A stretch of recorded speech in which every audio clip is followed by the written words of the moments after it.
الفيلم بيبدأ بشخصين، جريج وهيذر، بيدوروا على قارب علشان يطلعوا في رحلة بحرية.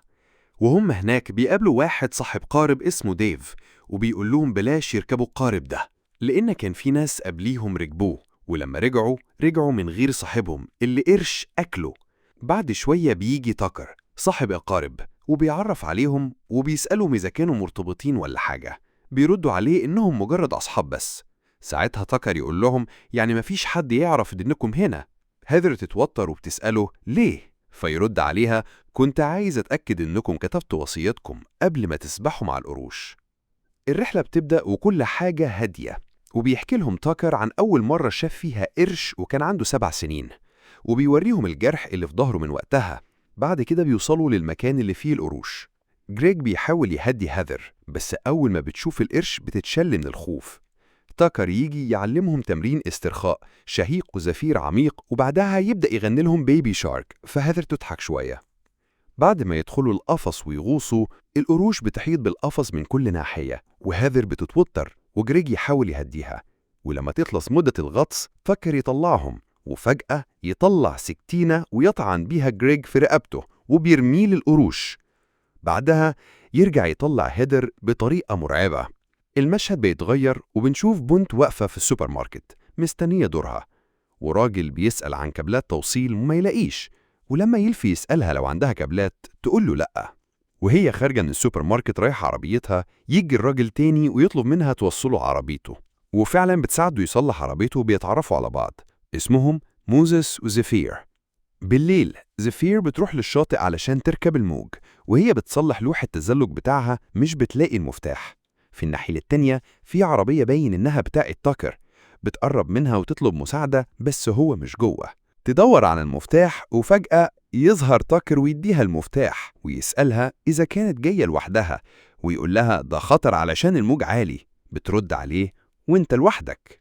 فيضحك ويتمنى لها تقضي وقت كويس ويمشي. وهي بتصلح اللوح موزس يبعت لها رسالة على واتساب ويقول لها إنها مشيت من غير ما تقوله. ترد عليه إنها كانت عايزة تلحق تركب الموج. يسألها ممكن يجي؟ ترد عليه البحر للجميع.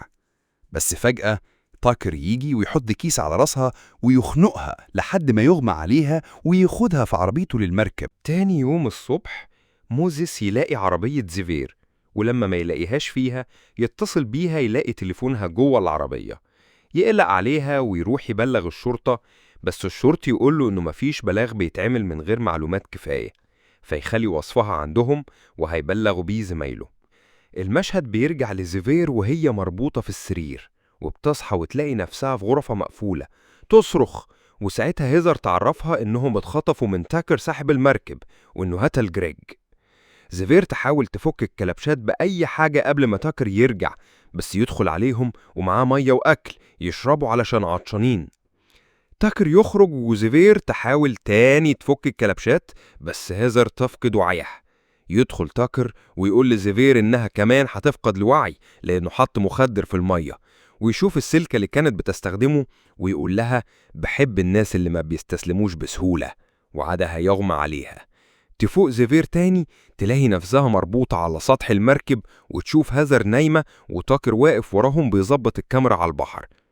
يروح ياخد خصلة من شعر هذر ويربطها على الونش ويبدأ ينزلها ناحية البحر وهي بتصرخ وزيفير تصرخ معاها، بس تاكر بيكمل يصور لحد ما القروش تخلص على هذر. بعدها يرجع زيفير للغرفة ويبدأ يشرب ويرقص زي المجنون، وبياخد خصلة شعر هذر ويحطها مع شرايط وخصل تانية في دولاب مليان حاجات من ضحاياه. تاني يوم يدخل على زيفير يديها أكل وهي ترميه وتقول له إنه مريض نفسي، وهو يقول لها إنه بيحب القروش ولازم يأكلهم. تشوف جردل جنبيها وتكسر منه حتة عاملة زي سكينة. بالليل يدخل تاكر ومعاه حقنة، يقرب منها وهي تطعنه في رقبته، يقع ويخبط دماغه، تسرق المفاتيح وتفك نفسها. تحاول تاخد السكينة بس تاكر يفوق يمسك ايديها تضربه وتطلع تجري، يحاول يلحقها ويحقنها بالمخدر بس تهرب تاني وتوصل لكابينة القيادة وتحاول تطلب النجدة بس جهاز الإرسال مش شغال. تشوف سفينة قريبة تصرخ بس يبدأ تأثير المخدر. تاكر يوصل تحذره إنها هترمي الكاميرا في البحر، هو يقرب ترمي الكاميرا في البحر وترمي نفسها، يعودها بخطاف ويرجعها المركب. الصبح نشوف فرق الإنقاذ بتدور، وموزيس بيفكر إزاي ينفضلها. يفتكر تطبيق راكب الأمواج ويشوف من خلال الكاميرا عربية زيفير وراها عربية تاكر. يتصل بأصحاب المركب بس الخط مقفول، يقرر يروح الميناء ويسأل بنفسه. في نفس الوقت تاكر بيرجع الميناء متعصب وبيشتري كاميرا جديدة. موزيس يوصل الميناء، يطلع المركب تاكر، يخبط على الكابينة، مفيش رد. هو ونازل يسمع صوت من تحته، يحط ودنه، يسمع صوت زيفير. يكسر زجاج الكابينة ويدخل يدور لحد ما يوصل للغرفة، يكسر الباب ويلاقيها مربوطة. بتقوله إنها اتخطفت وتطلب منه يبلغ الشرطة. بيطلع بسرعة يحاول يتصل بس تاكر يهاجمه، يتخانقوا، تاكر بيغلبه وموزيس يحاول يتصل بس تاكر يضربه بخطاف لظهره. يحاول يخلص عليه بس موزيس يضربه ضربة قوية على راسه. ولما يكون هيخلص عليه ديف يدخل ويضرب موزيس ويغمى عليه. ساعتها ديف يسمع صوت زيفير وهي بتطلب المساعدة. لما يستدير تاكر يخلص عليه بالخطاف. بعد شوي نشوف موزيس بعدها مربوط جنب زيفير. زيفير تسأله إذا بلغ الشرطة، يعتذر لها، تشكره على إنه دور عليها. يدخل تاكر ومعاه حقنة مخدر ليهم هما الاتنين. يربط موزيس على الونش وياخد خصلة شعره ويبدأ ينزله في البحر. موزيس يصرخ، زيفير تقول له يهدى وما يتحركش داخل مية. يسمع كلامها وفعلا القروش تمشي جنبه من غير ما تأذيه. تاكر يقرر يجرحه فيرفعه، بعدها يطعنه في بطنه. ولما يكون هيحاول يرجعه للبحر يسمع صوت طيارة يرجعهم الغرفة. زيفير تبص لموزيس ودمه بينزف، تحزن وتلوم نفسها، تكسر صباحها وتفك الكلبشات. تاكر يدخل يلاقي السرير فاضي والدم في كل حتة.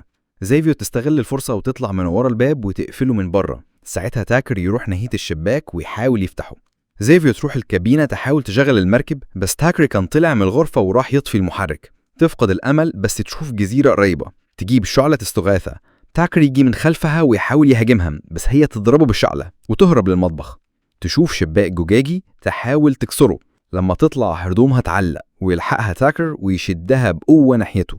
يحاول يطعنها، تضربه، تثبت ايده في السطح وتنط في البحر ناحية الجزيرة. تاكر ياخد قارب صغير وراها ويمسكها على الشط ويكتم نفسها لحد ما يغمى عليها. نقول وتلاقي نفسها متعلقة وموزيس مربوط على الكرسي. يظهر قرش كبير. تاكر يتحمس يبدأ ينزلها البحر. تحاول تهدي نفسها بس لما يقرب منها تضربه برجليها. ساعتها القرش يبعد عليها. تاكر يتعصب ويجيب رمح ويحاول يستفز القرش. القرش ياخد الرمح يرميه في البحر. زيفير تاخد الرمح وتستعد للدفاع عن نفسها. بعدها القرش يغطس، تختفي. زيفير تستغل الفرصة وتتسلق الرمح لحد ما توصل لرافعة وتحرر نفسها. تاكر لسه بيصور، يتصدم لما يشوفها حرارة نفسها وقارت في البحر. تحت البحر تشوف القرش وتبقى ثابتة ما تتحركش. تحط ايدها على الجرح والقرش يعدي من غير ما يأذيها. تطلع المركب تشوف تاكر بيدور عليها في البحر. تاخد مسدس الصيد وتضربه طلقة في صدره فيقع في المية. يحاول يطلع بس القرش يسبقه ويخلص عليه. الكاميرا بتصور موته ونشوف القرش يرجع ياخد باقي جثته. يسحب زيفير بالحبل. موزيس ينادي عليها لحد ما يغمى عليه. زيفير تطلع من المية وتشوف جثة تاكر فتتحرك وتسبح بسرعة من المكان. لما تطلع المركب تحاول تفور موزيس. تشوف مركب جنبهم فتطلع أعلى المركب وتشعل الشعلة. يشوفوها ويجوا لها. ترجع بسرعة تفوق موزيس ويفوق ويعترفوا بحبهم لبعض. وبكده نكون وصلنا لنهاية حكايتنا النهاردة. لو عجبك الملخص واستمتعت بالقصة ما تنساش تعمل لايك وتشترك في القناة عشان توصلك كل الحكايات الجديدة أول بأول.